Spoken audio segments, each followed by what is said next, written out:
مرتضی سرمدی. آره درد داره موقعی که میدونی هنوزم دوستم داری و اما نباید به روی خودت بیاری. موقعی که میخوای اونی باشی که من میخوام اما نمیشی. موقعی که یاد کارام میافتی و یه لبخند میاد گوشه لب تو ازش ها گریه میکنی. موقعی که هستم قدرمو نمیدونی اما وقتی میرم تاریخ تولدم یا پلاک ماشینم میشه پسورد گوشیت یا پسورد زندگیت.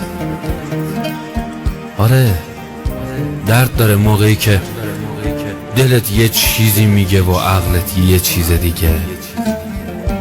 موقعی که میدونی کلی خاطرخواه دارم اما دلم پیش یه بی‌معرفتی مثل تو گیره. موقعی که نمیدونی کجام و چطور میگذرونم. آره بد درد داره.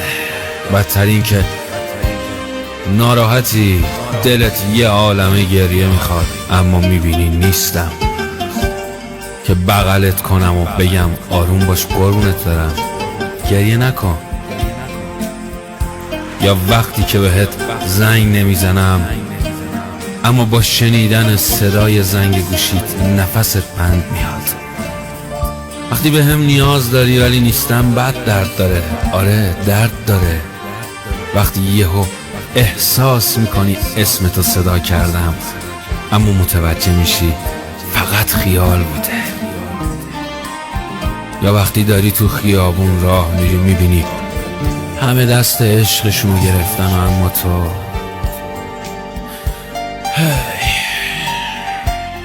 میدونم گفتن این حرفا برا تو که میشنوی خیلی سنگینه اما بد درد داره اگه نگم که تو نبودت اصلا ناراحت نیستم. راستی امروزم گذشت بدون تو یه درد دیگه و دردای دیگه هم اضافه شد. اما میدونی برات چی آرزو کردم؟ این که همیشه خوش باشی و منو اصلا یادت نیاد. اما اگه هنوزم دوستم داری یه چیز رو ازم یادگاری ببر برای خودت، به دردت میخوره. این که اگه کسی اومد تو زندگیت اونی باشی که اون میخواد، نه به خاطر این که قدرتشو بهت نشون بده بلکه بدونی براش مقدسی که حتی دوست نداره کسی بهت نگاه کنه. راستی حالا تو بگو نبودنم تو زندگیت درد داره؟ من که عاشقتم. مواظب خودت باش.